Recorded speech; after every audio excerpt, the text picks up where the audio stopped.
"Adi, jangan!" teriak Bimo, tapi Adi sudah membuka pintu. Di dalam, mereka melihat tanda-tanda ritual kuno yang lebih mengerikan daripada yang pernah mereka lihat sebelumnya. Gambar-gambar bayangan menyatu dengan tanah, mengingatkan mereka pada kutukan yang tidak bisa dilarikan. "Kita harus keluar sekarang!" teriak Bimo, mendorong Adi untuk berlari, tapi langkah kaki yang berat terus mengejar mereka. Bayangan-bayangan gelap melintas di depan jendela, dan dari kejauhan, suara bisikan Paro terdengar. "Kau tidak bisa pergi, Adi, karena kutukan ini akan selalu mengejar." Adi tahu dia harus menemukan jawaban, meskipun itu berarti menghadapi kengerian yang lebih dalam lagi. Dia meraba kotak kayu tua yang masih berada di tangannya. Perasaan takut dan penasaran bercampur aduk. "Kita harus pergi ke kuburan itu," katanya pelan kepada Bimo yang kini berdiri di ambang pintu. Tubuhnya gemetar. Mungkin kutukan ini ada hubungannya dengan rahasia yang terkubur di sana. Bimo menatapnya dengan pandangan penuh amarah dan ketakutan. "Adi, dengar, aku tidak peduli lagi apa yang terjadi dengan keluarga ini. Kita harus keluar dari sini." Namun, Adi tidak bisa mengabaikan dorongan untuk mencari tahu.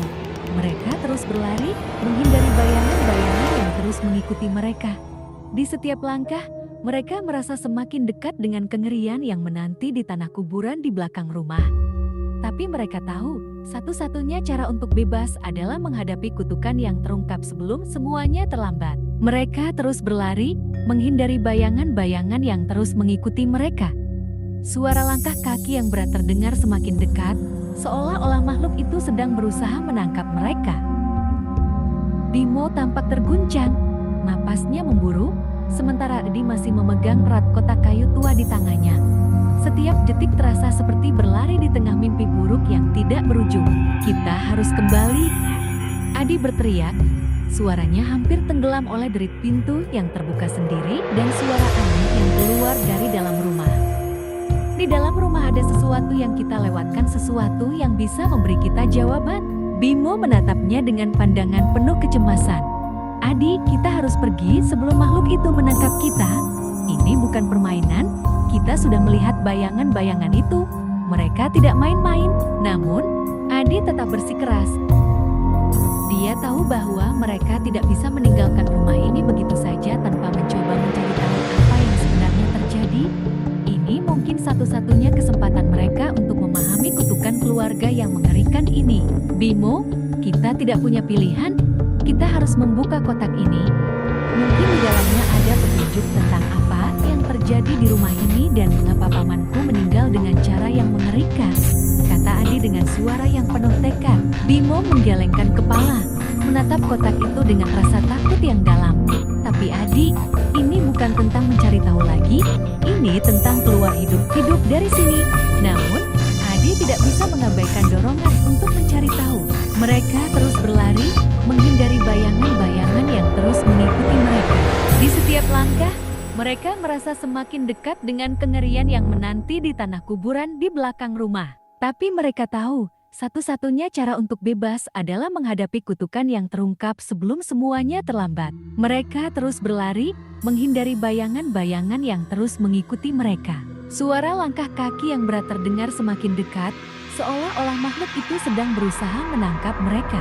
Bimo tampak terguncang, napasnya memburu, sementara Adi masih memegang erat kotak kayu tua di tangannya. Setiap detik terasa seperti berlari di tengah mimpi buruk yang tidak berujung. "Kita harus kembali!"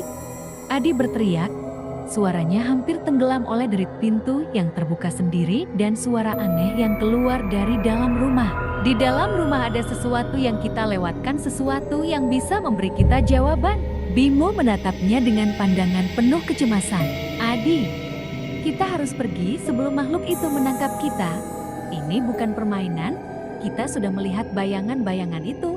Mereka tidak main-main." Namun, Adi tetap bersikeras.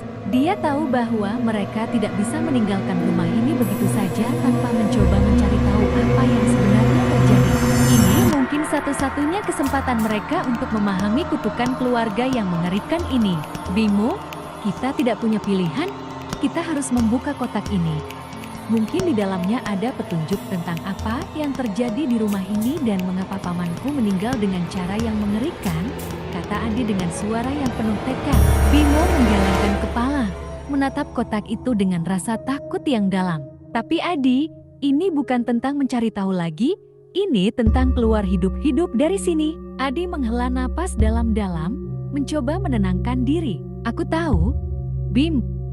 Tapi ini adalah bagian dari kebenaran yang kita cari. Kutukan ini tidak akan berhenti menghantui kita kecuali kita menemukan penyebabnya. Mereka melangkah kembali ke dalam rumah dengan ketegangan yang semakin terasa. Pintu-pintu masih terbuka sendiri, bayangan-bayangan gelap terus bergerak di luar jendela. Adi bisa merasakan tatapan mata merah dari makhluk-makhluk itu yang terus mengikuti setiap gerakan mereka. Saat mereka melewati ruang tamu, Adi memperhatikan sesuatu yang aneh. Di salah satu sudut ruangan, ada bekas-bekas darah kering yang mengering. Itu adalah darah yang jelas tidak berasal dari keluarga mereka, tetapi darah yang sudah lama mengering, seolah-olah ada ritual yang pernah dilakukan di sana. Ini, ada sesuatu di sini, kata Adi, berhenti sejenak dan menundukkan kepala. Kita harus tahu apa yang terjadi. Bimo menggigit bibirnya, jelas-jelas tidak setuju.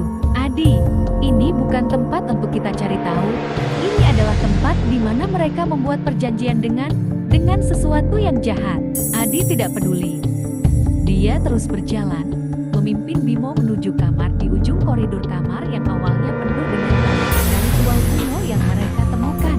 Saat mereka masuk, Adi segera memperhatikan sebuah buku tua yang terletak di atas meja kecil. Buku itu tampak usang, halaman-halamannya berdebu. Tapi ada sesuatu yang menarik perhatiannya. Ini mungkin buku milik pamanku. Adi meraihnya, membuka halaman pertama dengan hati-hati. Mungkin di sini ada catatan tentang kutukan ini, tentang apa yang mereka sembunyikan. Bimo mendekat, membaca dengan seksama. Kutukan keluarga ini. Tertulis di sini, Adi membuka halaman berikutnya. Pamanku mencatat semuanya mulai dari ritual yang mereka lakukan, hingga mengapa kutukan ini tetap ada di rumah ini. Di tengah buku itu, ada gambar-gambar yang mengerikan, simbol-simbol kuno, gambar makhluk menyeramkan yang tampak seperti bayangan-bayangan yang mereka lihat sebelumnya. Gambar-gambar itu penuh dengan darah, seperti peringatan tentang sesuatu yang mengerikan yang menunggu di masa depan. Kutukan ini berasal dari nenek moyang kita. Adi membaca dengan suara parau. Mereka membuat perjanjian dengan sesuatu yang jahat di tanah kuburan. Dan sekarang, kutukan itu telah turun ke generasi kami. Bimo menatap Adi dengan penuh tekad. Mungkin kita bisa menghentikannya.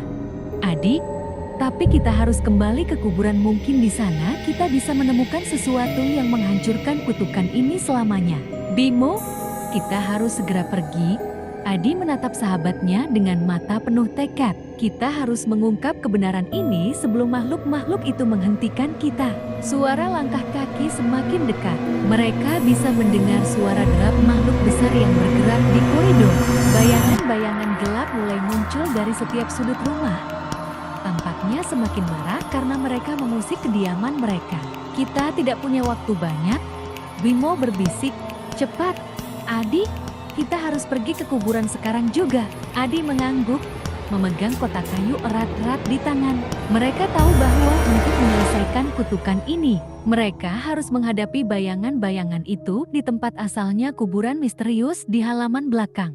Dan di sanalah jawaban mungkin tersembunyi, mungkin menyelamatkan mereka, atau malah memecahkan kutukan yang telah lama menghantui keluarga mereka. Mereka menemukan sebuah pintu rahasia di lantai dasar yang membawa mereka ke ruang bawah tanah. Di sana, di bawah rumah tua yang tampak semakin mengerikan, terdapat sebuah pintu kayu kusam yang tersembunyi di balik reruntuhan. Adi dan Bimo saling berpandangan sejenak sebelum mendorong pintu itu terbuka. Di baliknya, sebuah tangga yang curam dan berdebu menurun ke ruang bawah tanah yang gelap. Ini pasti jalan menuju ke bawah, kata Adi. Suara bergetar. Kita harus melihat apa yang ada di sana. Bimo mengangguk, meskipun wajahnya terlihat ragu. Mari kita lakukan ini. Kita butuh jawaban, Adi. Mereka turun perlahan, menciptakan gemerisik debu di setiap langkah meselasa. Saat mereka sampai di dasar tangga, Adi menyalakan senter yang diterimanya dari Bimo, menerangi ruang bawah tanah yang dipenuhi dengan benda-benda usang dan tulang-tulang belulang yang berdebu. Lihat ini, Adi menunjuk ke arah sebuah area kecil di sudut ruangan. Di sana, mereka menemukan sebuah gundukan tanah yang tampak lebih baru dari yang lain, tertutup dengan serpihan tulang belulang yang sudah mengering. Di dekatnya, ada beberapa benda aneh keris kuno, potongan batu bertuliskan simbol-simbol aneh, dan beberapa medali yang tampak seperti penghargaan dari masa lalu. Semua barang itu bertebaran di sekitar gundukan tanah seperti sisa-sisa ritual kuno. Ini pasti tempat mereka mengubur sesuatu, kata Bimo, wajahnya pucat. Aku tidak suka tempat ini, Adi. Ini menyeramkan. Adi memandang Bimo, mencoba mengendalikan ketakutannya. Ini mungkin kuburan tersembunyi yang pamanku bicarakan. Lihat tulang-tulang itu, mungkin ini yang dia gali dulu. Bimo mengangguk, tetapi dia tetap tidak yakin. Adi, kita harus keluar dari sini. Ini tidak aman, kita bisa terjebak di sini. Namun, Adi sudah bertekad untuk mencari tahu lebih banyak. Dia berjalan mendekati gundukan tanah, hati-hati menghindari tulang-tulang yang bertebaran.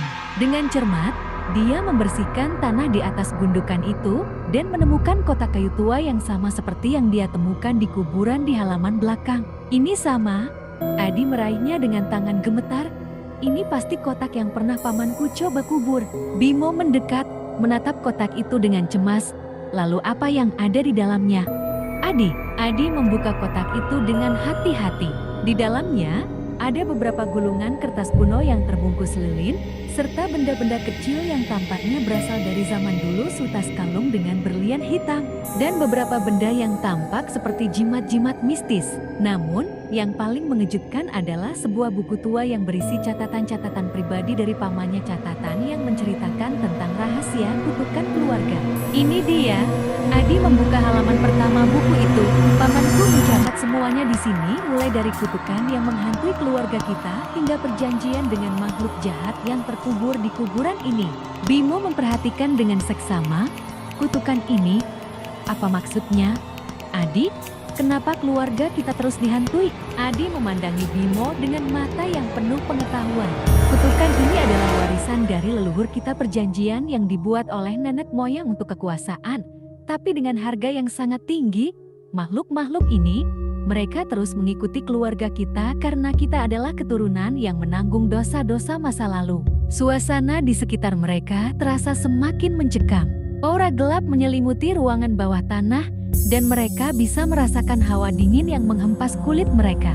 Benda-benda mistis yang berceceran di sekitar tampak seperti sisa-sisa dari sebuah ritual yang belum selesai.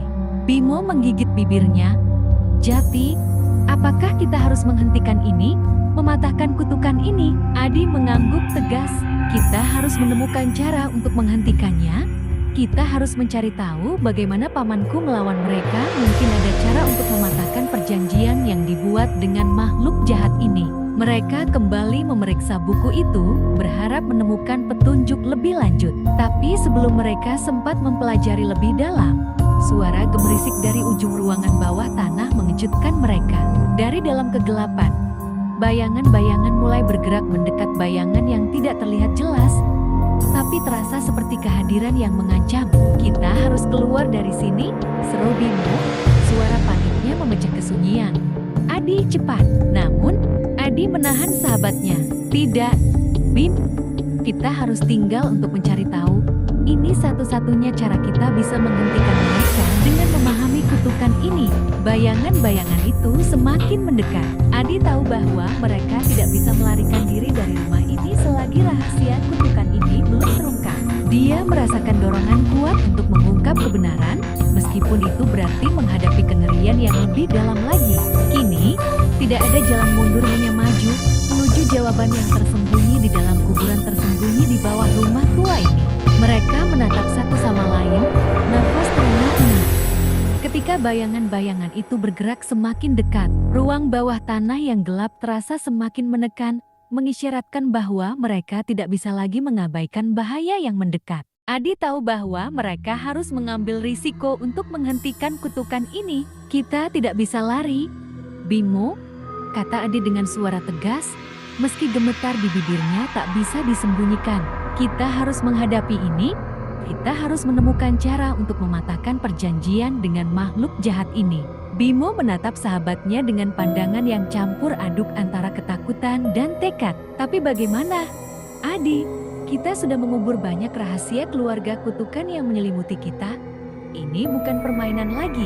Adi menggigit bibirnya, memikirkan jalan keluar. Mungkin di antara benda-benda ini ada sesuatu yang bisa memberi kita petunjuk. Atau mungkin kita bisa menggunakan jimat-jimat ini untuk melawan mereka. Mereka mulai memeriksa barang-barang di sekitar mereka dengan hati-hati. Adi meraih kalung berlian hitam dan memegangnya erat-erat. Pamanku pernah bercerita bahwa berlian ini memiliki kekuatan mistis, mungkin bisa membantu kita mengusir makhluk-makhluk ini. Bimo mengangguk, melihat lebih tenang. Bagaimana kalau kita menggunakan semua ini sebagai bagian dari rencana kita? Mungkin ada cara untuk menggunakan energi jahat mereka melawan mereka sendiri. Saat mereka meraba-raba lebih dalam di ruang bawah tanah, Adi menemukan sebuah peta kuno yang terselip di antara gulungan kertas. Ini pasti peta jalan keluar dari kutukan ini, katanya dengan suara penuh keyakinan. Pamanku pasti membuat ini sebagai rencana untuk kabur dari rumah ini.